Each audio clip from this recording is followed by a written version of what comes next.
Sushma story में आप सबको स्वागत है।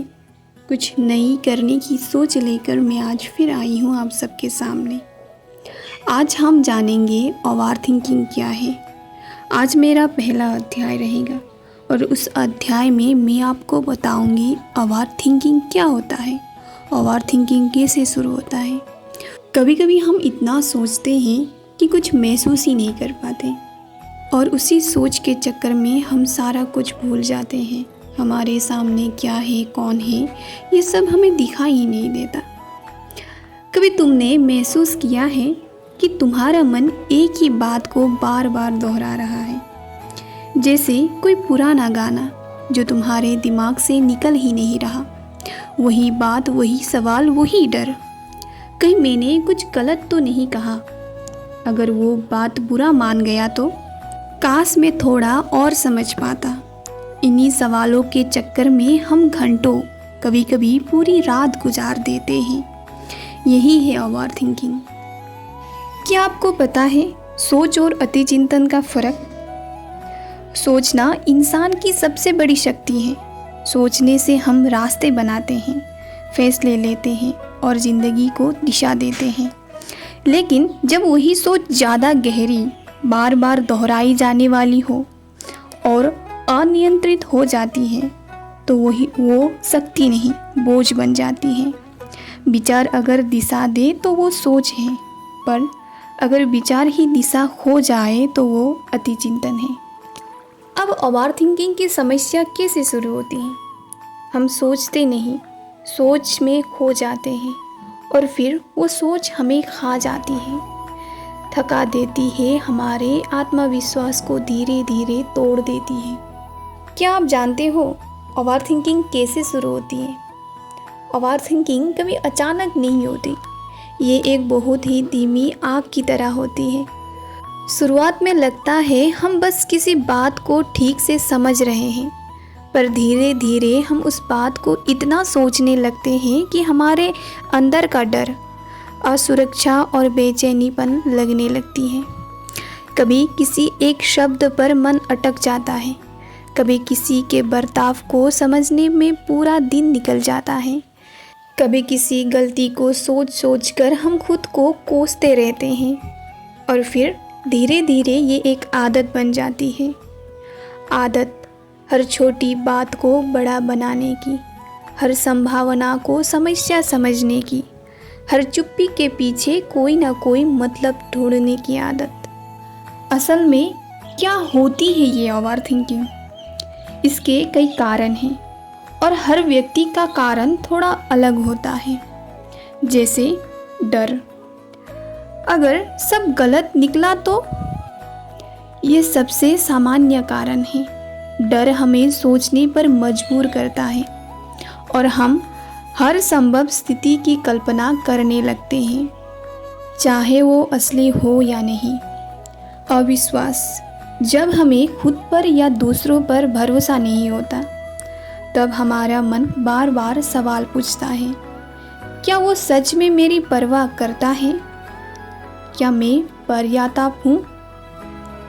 और गिल्ट, कभी कभी बीते हुए समय की कोई बात हमें भीतर से काटती रहती है।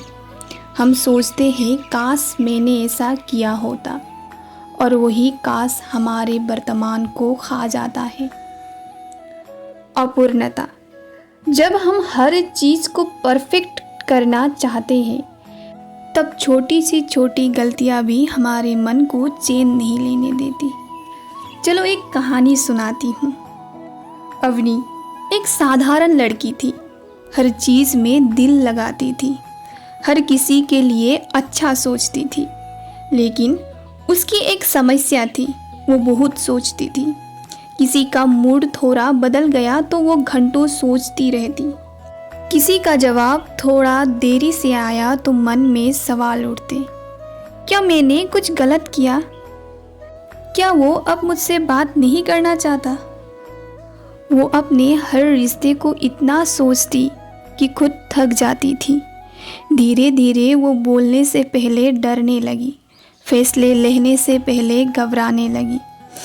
उसे लगता था कि सोचकर वो सब कुछ संभाल लेगी, लेकिन असल में उसकी सोच ने उसे बंधक बना लिया था। एक दिन उसकी दोस्त ने कहा, तुम सोचते सोचते अपनी ज़िंदगी जीना भूल गई हो अवनी। ये बात उसके दिल को छू गई।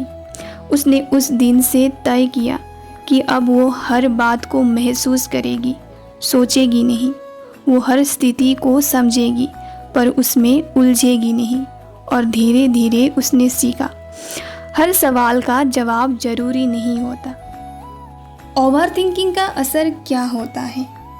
ओवर थिंकिंग सिर्फ एक मानसिक समस्या नहीं, ये धीरे धीरे शरीर और आत्मा पर भी असर डालती है।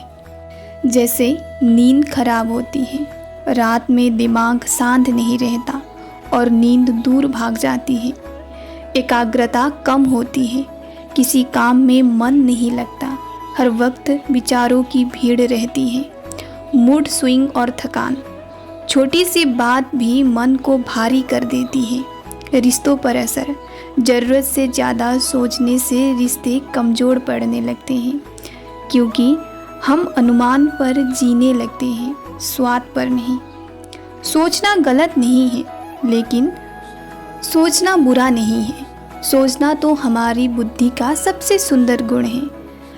पर जब सोच जीवन से बड़ी हो जाए, जब हम हर बात को डिसेक्ट करने लगे, जब हम अपने ही विचार में कैद होने लगे, तब वो सोच समझ नहीं रह जाती, वो सज़ा बन जाती है। ओवर थिंकिंग से निकलने की शुरुआत रोकने से नहीं होती, बल्कि देखने से होती है। अपने विचारों को बस देखो, उन्हें आने दो, जाने दो। हर विचारों को पकड़कर मत रखो। हर बात का अर्थ ढूंढना जरूरी नहीं। आज से बल्कि अभी से एक छोटा अभ्यास जरूर करना। आज से जब भी कोई बात दिमाग में बार बार आए, अपने आप से 3 सवाल पूछना। क्या ये बात वास्तव में इतनी बड़ी है? क्या मैं इस पर अभी कुछ कर सकता हूँ? क्या ये सोच मुझे शांति दे रही है या छीन रही है? अगर तीनों सवालों में उत्तर नहीं है तो मुस्कुराओ और कहो, ये विचार मेरे नहीं है, बस एक मेहमान है। अब पहला अध्याय से हमें क्या सार मिलता है कि ओवर थिंकिंग कोई बीमारी नहीं, ये हमारी सोच की दिशा खो देने की स्थिति है। हम सोचने की कोशिश में जीना भूल जाते हैं, पर जब हम ये समझ लेते हैं कि हर विचार पर ध्यान देना जरूरी नहीं, हर बात का जवाब खोजना आवश्यक नहीं, तब हम खुद को मुक्त कर लेते हैं। मन को रोकना नहीं है, उसे समझना है। ये समझो ओवर थिंकिंग से बाहर निकलने की पहली सीढ़ी है। तो दोस्तों, आज के लिए इतना ही। अब मिलती हूँ अध्याय 2 में। कैसा लगा एक कमेंट ज़रूर कर देना। Thank you for watching my video.